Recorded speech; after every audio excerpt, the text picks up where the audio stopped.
Salut moussaillons. Alors aujourd'hui je vais vous parler d'un livre et d'un livre seulement.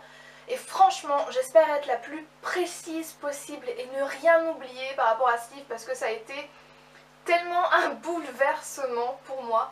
J'arrive pas à dire si c'est un coup de cœur mais ça m'a fait un de ces chocs franchement. Alors pour l'intrigue principale, c'est Leila, une petite fille de 5 ans qui disparaît du jour au lendemain. Voilà. Alors qu'elle était dans un magasin avec sa nounou, elle disparaît, personne ne l'a vue, il n'y a pas de trace d'elle sur les vidéosurveillances du magasin, enfin une disparition très très étrange.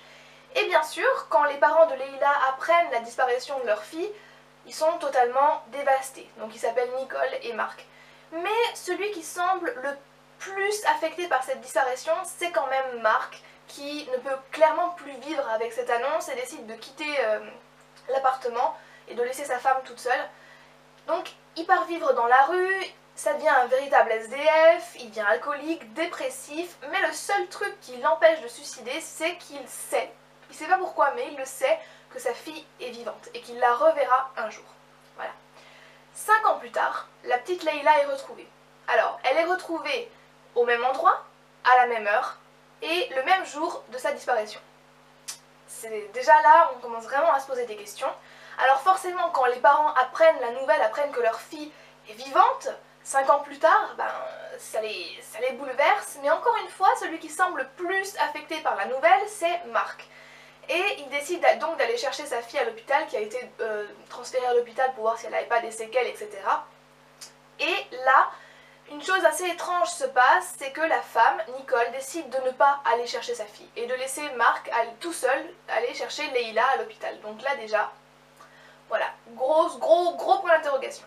Donc ça c'est l'histoire principale on va dire, mais Guillaume Musso va venir mêler cette histoire à d'autres destins, notamment une jeune fille qui a de 15 ans qui s'appelle Evie et qui veut tuer un homme par vengeance. On n'en sait pas plus, on sait juste qu'elle veut se trouver un flingue pour buter le gars. Et il y a aussi on va aussi rencontrer une jeune femme qui s'appelle Allison. Elle est fille de milliardaire et elle passe sa vie à s'autodétruire via la drogue, via l'alcool et via les scandales de la presse. Ces trois destins vont venir se retrouver, se mélanger et petit à petit on va comprendre pourquoi. Alors j'ai vraiment beaucoup aimé cette histoire, enfin ce livre en général, enfin il y a un suspense qui est totalement constant, c'est assez prenant d'ailleurs. Moi, le suspense a commencé quand j'ai lu la 4e de couverture. Voilà, je voulais absolument savoir ce qui se passait, donc j'étais déjà en suspense bien avant de commencer le livre et en fait, Guillaume Musso arrive à entretenir cette intrigue, à entretenir ce suspense tout en nous donnant des petites révélations parce qu'il y a des révélations à chaque chapitre. C'est assez impressionnant. À chaque chapitre, on apprend un nouveau truc, à chaque chapitre, on est pris par nos émotions, la surprise, l'étonnement, la colère, la joie. Là où Guillaume Musso est très fort, c'est que non seulement il va venir nous donner des réponses à des questions qu'on se pose, mais en plus, il vient nous donner des réponses à des questions qu'on se posait même pas. Voilà, des choses qu'on pensait évidentes. Du coup, on a des révélations qui vont essayer de nous guider sur ce qui va se passer à la fin, mais en même temps, les réponses qu'ils nous donnent vont aussi permettre à nous égarer parce qu'on sait vraiment plus où on en est, on a tellement d'informations que du coup on est perdu, on s'attend encore moins à la fin quoi. L'histoire est aussi très rythmée. Ce que j'ai beaucoup aimé c'est que vous attendez pas 3, 4, 5 chapitres avant qu'il se passe un truc dans l'histoire parce que dès le premier chapitre vous avez de l'action. Voilà, ça c'était vraiment le truc que j'ai adoré et d'ailleurs je m'y attendais pas du tout quoi, je m'attendais vraiment à ce qu'ils nous disent, qu'ils nous fassent une description de l'endroit, des personnages, et non, pas du tout. On a une petite vision globale mais très rapide de la situation et directement il y a de l'action. Et bien sûr il y a cette fin, voilà, cette fin qui est absolument, vous voyez c'est ça, bouleversante. Moi ça m'a chamboulée. J'étais dans mon lit quand j'ai terminé le livre, donc c'était hier soir, et j'étais vraiment choquée. Voilà, il n'y a pas d'autre mot, c'était la choquance pour moi, mais vraiment. En fait, tout le long du film, comme je vous l'ai dit, on a un certain suspense, donc ça devient comme une drogue. À chaque lecture, vous avez votre dose de suspense, et à la fin, quand vous avez la révélation, ça explose. Voilà, et quand vous avez fini de lire, vous avez besoin de vous poser 10 minutes, 20 minutes, 30 minutes pour bien assimiler tout ce que vous venez d'avoir et pour comprendre que cette dose de suspense que vous avez eue grâce à ce livre, bah c'est fini maintenant. Alors que d'habitude je peux passer directement à un autre livre, là j'ai pas pu. Cette fin est incroyable, j'étais choquée.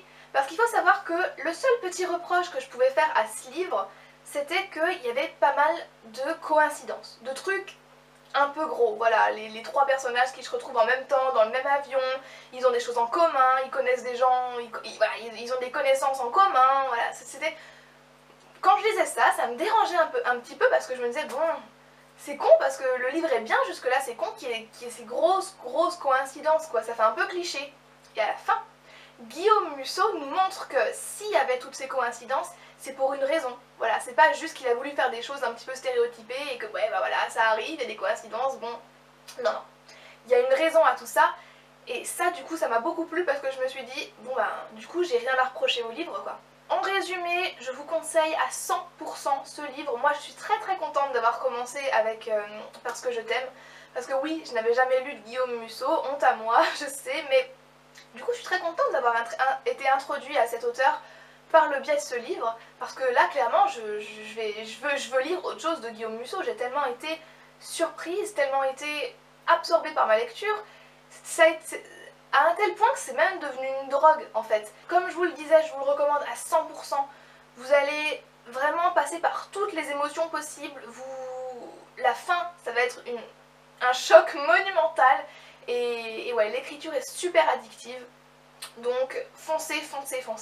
Donc voilà, la vidéo a été terminée. Je ne pouvais pas juste parler de ce livre dans un bilan et j'en avais vraiment pas envie. J'avais envie de prendre mon temps et de vous expliquer ce que j'avais vécu via ce livre. C'est vraiment choquant en fait. Hier soir, si vous m'aviez vu, j'étais dans un état de choc. Je n'ai pas pleuré. Non, j'ai pas pleuré, mais j'étais vraiment dans un état de choc. Ce livre au final parle d'acceptation.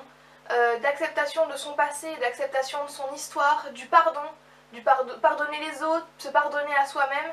Et du coup c'est une belle leçon de vie et on a une belle morale derrière tout ça.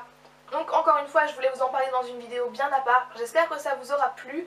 Si vous connaissez des autres œuvres de Guillaume Musso, surtout conseillez-moi parce que là du coup je sais pas du tout vers quoi m'orienter. Sur ce, je vous fais de très gros bisous et je vous dis à très bientôt dans une prochaine vidéo. Bye bye.